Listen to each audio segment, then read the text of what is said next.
Good evening, my cheeky monkeys. It's story time with me, Auntie Zawa. Gather round, my cheeky monkeys. Our story today is hide and seek. Fun. Woo. Gather round. Our story is by T. Albert, illustrated by Ma Illustrations. Are we ready? Here we go.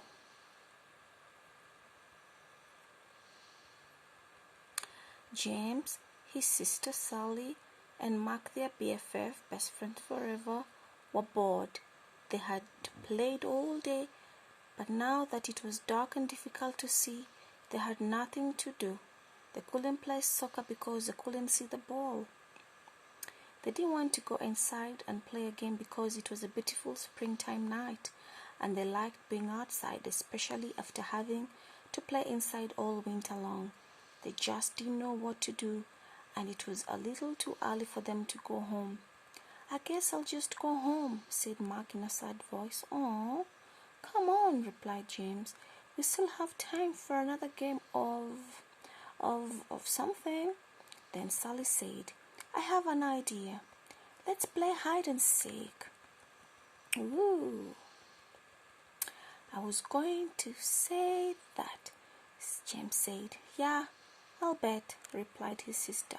"You always say you were thinking of whatever I think of," she snapped. "Do not," James said in a loud voice. "Do too," yelled Sally. Mark just looked down at the ground and shook his head from side to side. "They are at it again," he mumbled to himself. Then he yelled, "Okay, let's play hide and seek. I'll be the seeker."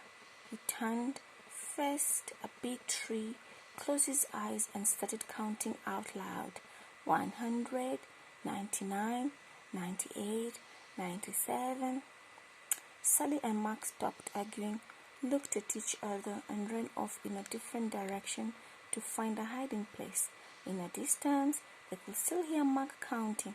4, 3, 2, 1. Ready or not, here I come. Then he turned and began looking for places where they could be hiding. Finding Sally was easy. She always ran off and then circled back, so she would be close to base, the safe place to get to before being tagged. Mark looked for the biggest tree and ran towards it, but she wasn't there. "I'll bet she's behind that big bush," he said to himself. So he ran to it and was ready to tag her, but she wasn't there either. As he turned around, he saw James running towards base and darted after him. Just before he touched James's shoulder, James tagged the base and yelled out, "Safe! Did you get Sally yet?" James asked. "No, Ma. No," said Mark. "I haven't been able to find her, and it's getting late and you need to be heading home." So both boys yelled out, "Come out, Sally, it's late." But there was no reply, not even a little snicker from somewhere in the darkness. They yelled again, "Come on out, Sally, it's late." Still there was no reply from Sally. They began to worry and started searching for her. As they walked around the area, they called out, "Sally, come on, we give up, you're safe." But no matter where they looked or how much they called out, Sally didn't answer. It was as if she disappeared. Sally was wondering what had happened. All she could remember was crawling under a big trunk of a fallen tree to hide. Now, as she looked up, she saw several stars through a small hole above her head. She had fallen into a hole when she crawled under the tree trunk. "Help!" she yelled, and had her voice echo through what must have been a cave. "Help! Help! Help! Help!" "Did you hear that, James?" Mark said excitedly. "Sally just yelled for help." "Keep yelling, Sally," James screamed. "That way we can find you." Sally had a brother and kept screaming. After a short while, the boys were standing next to the big tree trunk. "Hey, are you stuck under this tree?" asked James. "Kind of," Sally yelled. "When I crawled under it to hide, I fell into a cave. Please help me, I'm scared. It's dark and I can't get out."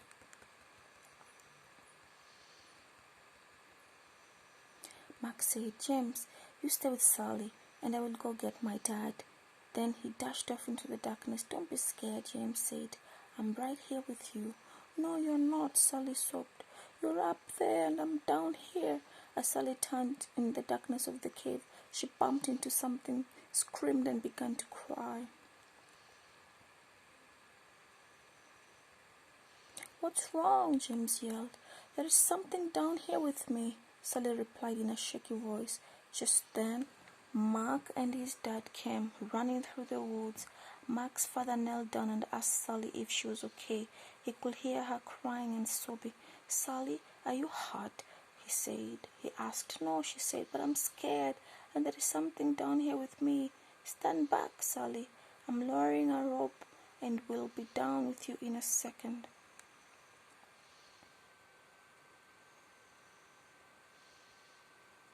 Mark's dad tied the rope to the tree, found the hole under the tree trunk, wiggled a bit, and lowered himself into the cave. Sally could see him coming down the rope and stopped crying. Not only was he but the cave became brighter from the beam of his flashlight as it danced across the cave's floor and walls. As he reached the floor of the cave, he shone the light on Sally and gave her a big hug. "Don't be frightened," he said. "I'll have you out of here in no time." Then he shone the light around and saw that she had fallen into a small cave, and very close to her in the middle of the cave was something wrapped in layers of old blanket.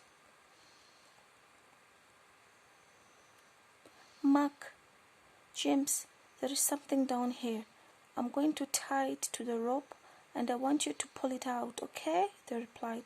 The boys pulled out the object, untied it, and let the loose. The boys pulled out the object and tied it, and let the loose end of the rope fall back into the cave. The cave wasn't deep, and Mark's dad pushed Sally over his head so she could crawl out. He then grabbed the rope and, with a little jump, was able to grab the opening and pull himself out.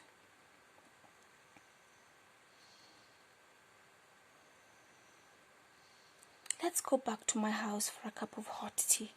I'll call your parents so they aren't worried, and we'll see what treasure Sally found," he said. When they got to Mark's house, they sipped their tea and began unwrapping the treasure. They carefully peeled off layers of old blankets and cloth to reveal a wooden box. They slowly opened it and stared in amazement. "Wow! Oh my!" Sally said in disbelief. "I don't believe what I'm seeing." The boys and Mark's father just stared. Inside the box were jewels of every color you could imagine. There were diamonds, rubies, sapphires, and emeralds of all shapes and sizes intermixed. They could see several gold coins and strands of pearls. "We're rich," the boys screamed. "Not quite," interrupted Mark's father. "Someone could have lost this, and I don't think you should plan on spending any of it until we find out a little more. Besides, Sally found it." "I'll share it," Sally said happily. "That's nice, Sally," replied Mark's dad, "but the right thing to do is to contact the authorities." The next day, the four of them and Sally's mom drove to the police station, explained what had happened, and gave the treasure to the police to hold while they conducted the investigation. They left the police station sadly, and even the double-dipped ice cream cones Mark's father bought for them didn't make them smile. They drove back in silence.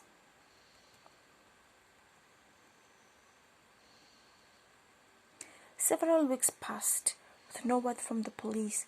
Then one evening, Mark's father called James, Sally, and their parents. "The police just called and I think you should come over right now," he said. "I'm afraid there is some bad news about the treasure. The police are on their way and will explain everything when you get here."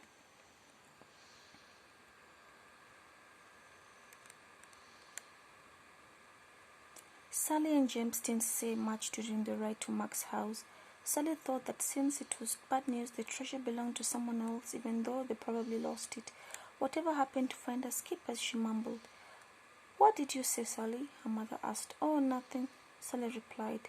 Then she let out a long, sad sigh that echoed through the car.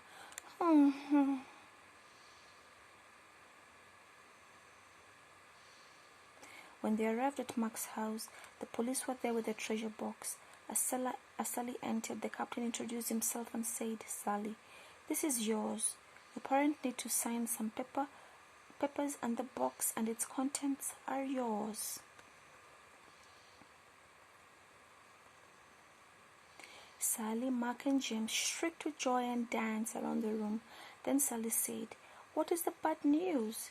The captain smiled and said, "The treasure is worth more than you can imagine, and with your newfound wealth comes great responsibility." Sally didn't quite understand what the captain was talking about, and right now it really didn't matter.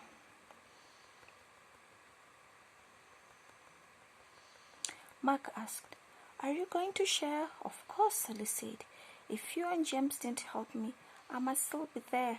Several days later, Sally asked everyone over to her house. "I have decided what to do with the money from the treasure after it is sold," she said. "I'm giving a sixth to our mom and dad, a sixth to Mark's mom and dad, a sixth to Mark, a sixth to James, a sixth for me. There is a sixth and there is an extra sixth."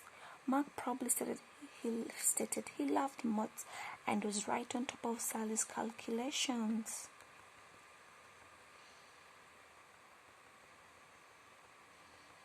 "No, there's not," Sally said. "It is too," James said. "It's not," Sally said in an angered voice, just as Mark was going to say, "They are at it again," Sally said.